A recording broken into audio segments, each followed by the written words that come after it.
I would be thinking about you as I was recovering. Yeah, that's what I, that's on game controllers.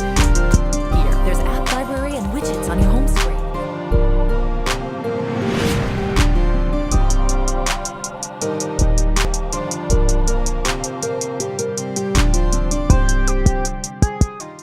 The process you went through for writing this book, and you mentioned like how you have like all these ideas, like opening up this world, like from this book. Like this is not gonna be the only book you plan on writing, but you want to make a world out of it.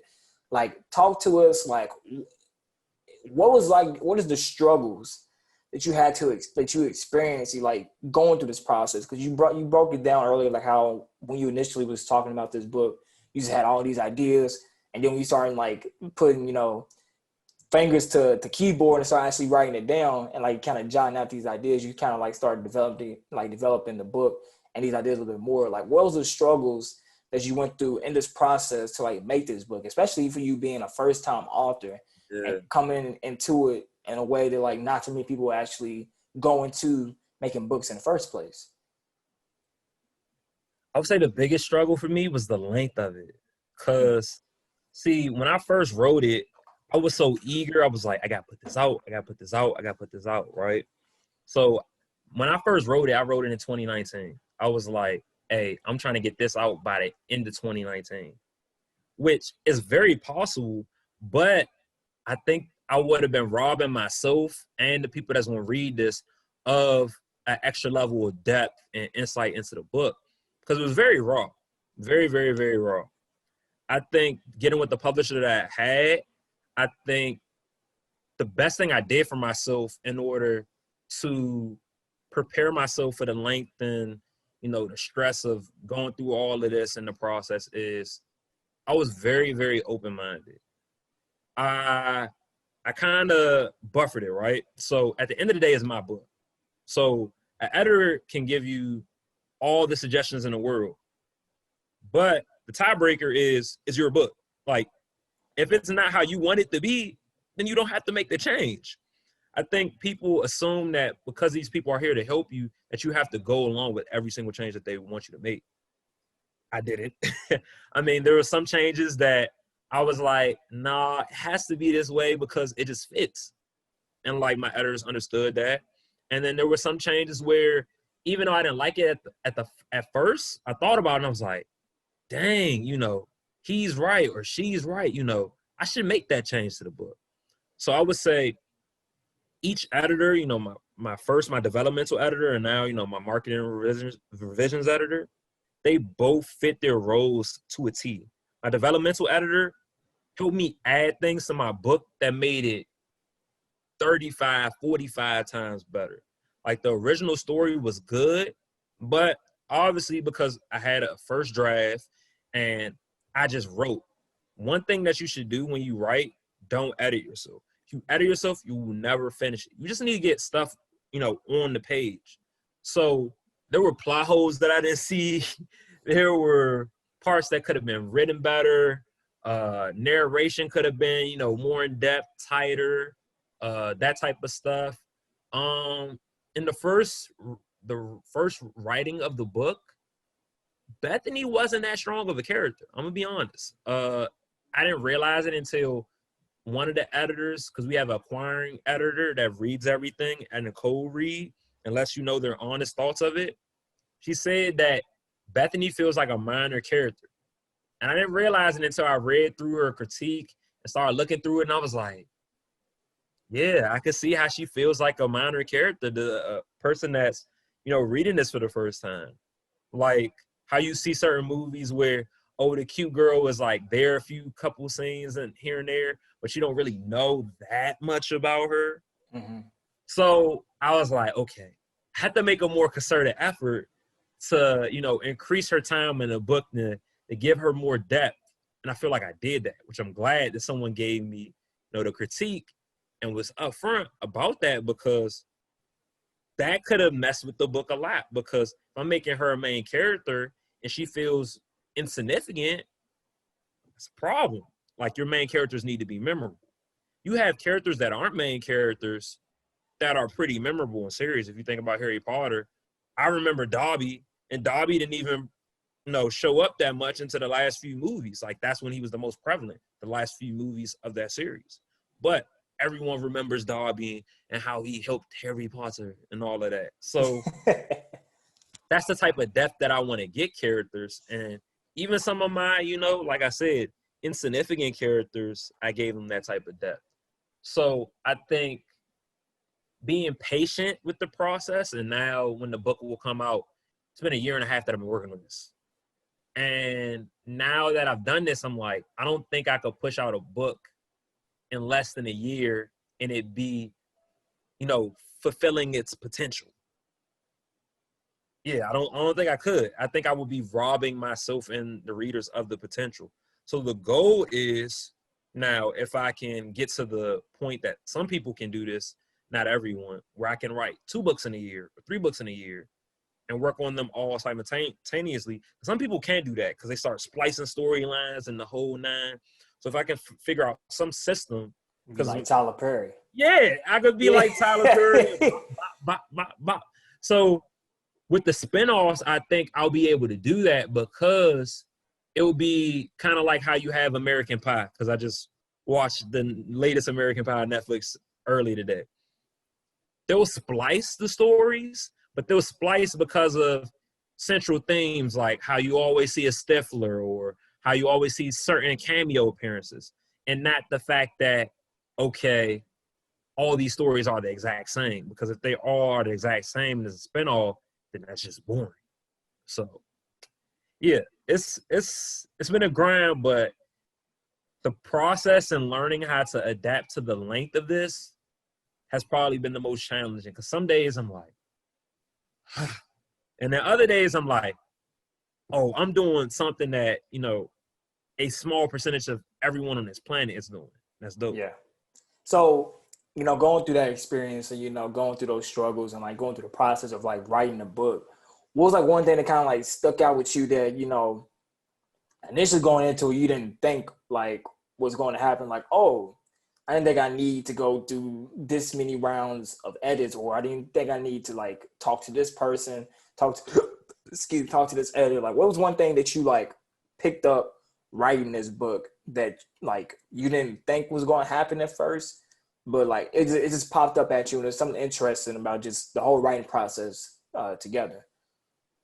Well, the first thing you already mentioned briefly was the edits. I didn't think the edits would need to be this extensive, nor that I was going to do this many round of edits. Like, I wasn't sure how that was going to go. I'm thinking like, oh, I'm going to do like 2 edits. But if you think about it logistically, I really already edited the book like 4 times, because I had the initial draft that I came in with. I edited that already.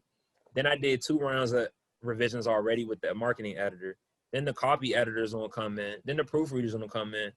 The book, my book, not everyone, but at least everyone's book in the program is going to go through like 4 or 5 edits. My book might go through like 6 or 7 just because I already came in with a manuscript. That's a lot of edits, but that also means different eyes, different perspectives, and the book's going to be the best that it can be. And also, one thing that I really, really overlooked, even though I think in a way it was somewhere in the back of my mind, even though I didn't go straight into journalism, every part of my 6 years as a journalist with, UK, ASU, prepared me to be a writer and prepared me to write a book. Because, like, just a quick flashback, I remember I thought about this maybe a few months ago. And when I was in 10th grade, I had this teacher in DC named Miss Brody. Miss Brody told me consistently, not saying that I didn't have other teachers that told me this at some point, they probably did, but she was the most prevalent because she said it on a very, very, very consistent basis. She used to always tell me, Lamar, you're a great writer. Obviously, thinking that she says that to everyone. And she does sometimes, she would tell them what things that she like about their writing, blah, blah, blah. But she would stand on a hill and die on it that I was a great writer. Me, I didn't like to write. I went to a STEM high school. I did engineering, was fully sold that I was going to, be an engineer in college, which didn't happen. So maybe Miss Brody's like voice is honestly maybe a prelude to my life. So Miss Brody, I had her in 10th grade, had her in 12th. She always would tell me that I was a great writer. I was like, it's cool or whatever, blah, blah, blah. If I told Miss Brody now that I was writing a book, she probably would have been like, oh yeah, I already thought that you could do that, or I already foresaw that. So I think that is something that is kind of crazy to me. And then we add the journalism element of that, how we talked on the phone about, your experiences at UK and like different perspectives with that. And I did that with a bunch of other people as well. And then with my second book, even before I started writing the first draft, I interviewed several of my friends that inspired main characters for this book. I interviewed a couple people that had jobs that was going to help me get depth into certain characters that I wanted to create for this book. Like I interviewed, someone on ASU basketball team. I'm not going to name names. Someone on the ASU basketball team as far as the women's team. And then I interviewed like someone that, went to JUCO, went to D1, and then was on a transfer. So like someone that understood the JUCO process, because one of my main characters was going to be a JUCO to D1 type of dude. So all these skills that I picked up in journalism made those conversations, made ways to realize, okay, who can I contact for this to get in contact with that person? It made all of that effortless because it was second nature. Yeah. And then all those skills were able to apply, implement to my writing because, I naturally know what's a good quote or what's a good soundbite based off of like my journalism mind. And then I knew how to add journalism elements into the story because I took all these classes. So I don't think I realized that instead of people thinking, oh, you're not going to use your degree, or if you, or you just got it just to get it. Even though I didn't go into journalism in the conventional sense, I'm still a journalism at heart. I still think like a journalist. And a lot of those journalism elements became prevalent in the storyline of this book and become prevalent in how I craft other books. So those two things were main things that I never thought would be this big into the creation of everything. Shout out to Miss Brody too for that, because it just goes to show how important teachers are to like students like going through like grade school and like how they can kind of shape these people's lives. For you, where you kind of didn't really realize it at first, but like she saw that you can be a great writer, and now look at you. How many years later, like you're an author, finishing up your first book, writing the second book and planning on doing more. And it's funny when you think about that because, when we talk about the editing process, like in like English classes, like you kind of do that yourself too. Like, how they make you like do your first draft, you go switch paper with your neighbor, proofread it, provide comments, edit again, get you a second draft, switch it again, like going through that process again. And like for you to actually experience that on a professional level, getting in contact with these people and having multiple editors going through it, like it just goes to show you like how important like these teachers and just school in general could be for these people to kind of shape this like type of life. And going off of what you said too, like with the journalism mindset, it, even though you're not like quote unquote using your degree, like you said, you're still taking like elements that you learn from it, because really, like you said, like journalists are purebred writers at the end of the day. Like I was a person myself. I mean, I would write like stories. Like when I was a kid, like I would make up like stories and stuff, like make up like fictional stories and characters and do that. I haven't really wrote in like years like that though. But like I was always like had a knack for like English and like just language altogether. But never really saw myself as like kind of being like a journalist. I knew I wanted to be on TV or do stuff in entertainment. But I was like, I don't know. But like just the basic functions of like a journalist, of being a writer, getting in contact with people, talking to people, interviewing them, is you can utilize it in almost anything, especially in media, whether it be writing books or like doing a podcast or anything, you just utilize it. So I think that's pretty dope.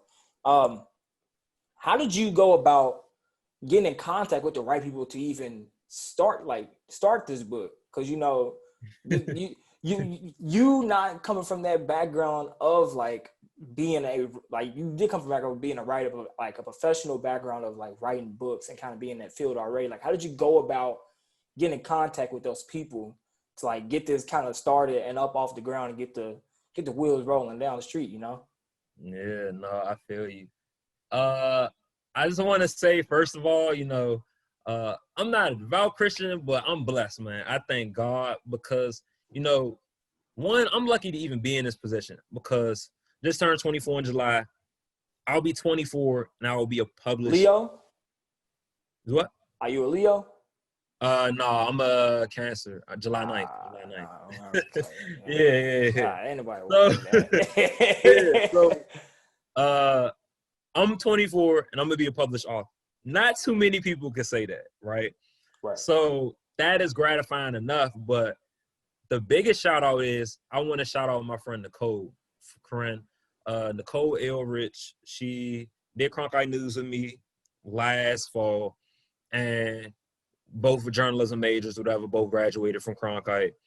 And like I said about, always, putting that energy out there. Everyone knew about my book. Like everyone in the newsroom knew, oh, Lamar's an author. He wrote a book, blah, blah, blah. Like I always talked about it, right? And there was always questions about the process, etc. So I didn't know how I was going to publish it. If I was going to self-publish or get a publisher. I was very apprehensive about getting a publisher because nothing against, traditional publishers, but I feel like in some ways it could be a trap. Now, in a good deal, any business deal, there's some things that you won't be getting and some things that you will be getting. Though I did not want to put myself in a deal that was not advantageous to me, like put me in a disadvantage, where you would see deals where they own 70% of the IP, of the intellectual property, and they're making like, let's say you make on average like $3 off of each copy, right? Mm-hmm. And they're getting like $2 and you're getting $1. That's not in my best interest, not at all. Like, right. You're getting majority of the money for distributing a book that I wrote. Something about that logic sounds completely backwards to me. Yes, you should get a percentage for distributing content, but I should get majority of the percentage because I created the content. Right. So that didn't sit well with me. So I was really leaning towards self-publishing. Friend Nicole sent me some information that she got from a friend. She was like, hey, look into this. I found this publisher, blah, blah, blah. So I look into it, and I got on a call with Eric Coster. He is a professor at Georgetown University. Ironically, he would be a professor at the biggest school in DC, which is where I'm from. And talked to him real quick, and I was like, man, I already got the book done. Like, I just need someone to publish it. He's like, all right, send it over, blah, blah, blah. We'll let you know. So they looked at it, but they was like, all right, this has good ideas, but you're not showing enough. You're telling too much. And that there's some plot holes that you could fix too. So what we're going to do is we're going to put you in Eric's program, Creator Institute, and have him get you with a developmental editor and help you refine your idea. That way it's the best that it, needs to be. Didn't like that answer, but I was like, all right, I'm open to it. If I was to have you publish my book, how would this look? So New Degree Press sent me the information, asked them several questions. There's a couple back and forth emails between me and the head of publishing, Brian Brees. And I looked through everything and I was like, this is pretty legit. I'm like, I'm winning a lot in this deal. I was like, I would be a fool to pass it up. I get 100% of the intellectual property. The only person I'm splitting money with is with Amazon for distributing it. And the money that I have to pay for the book can be raised through a crowdfunding campaign.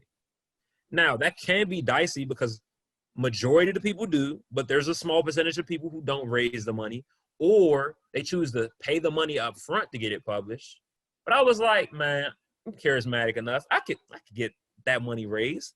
No problem. So I was like, I'm going to do it. And then for the money that I spent in order to be a part of the program, the return on investment, it usurps all of that. It just is overwhelming. Program is lived up to the hype and then some. And I'm really, really, really glad Nicole Shout out Nicole. gave me that information to go to that publisher, and now, I'm here. So she, like I said, gave me the tools, gave me the keys, and all I got to do is, whip it. As it goes to show you how important networking is. Cause like you working with Nicole and like her knowing somebody, like that's one thing that I forever will be grateful about college. Cause it was actually a debate that me and my friends had early on in college year about like college. Cause first I was thinking, well, if I want to be a journalist, I really don't need to go to college. Like I can just start writing stuff online. People do it all the time. Yeah. Turns out that's wrong. Like there's a lot of stuff that goes into journalism. It's like ethics and history and like just everything that goes into it. Like one of the main reasons why I appreciate college and just you don't even have to go to college, just knowing people, is that you may never know who knows somebody. Like just by you working with Nicole and for her to like see the passion that you have for wanting to write this book and like the direction that it took you to where you landed a deal that not many are fortunate to have, it just goes to show that like talk to people, network, keep in contact with people. You may never know who knows anybody because it can be like the person that you talk to, that you work with could be the person who kind of like cracks open the door for you to kickstart your career. And that was the case out for you. So that's pretty dope that was happening. And like you said, man, you are pretty blessed for that to happen. Like not too many people get into situations where stuff like that happens. I know you see with like a lot of rappers or recording artists who get into these. I thought about. Man, like who get into these deals who like where they kind of get like played a bit and they making these music, but meanwhile the production, the company, the distributors are making most of the money, even though they're making the work, and some of them end up being broke and like don't even get out of their deals like that.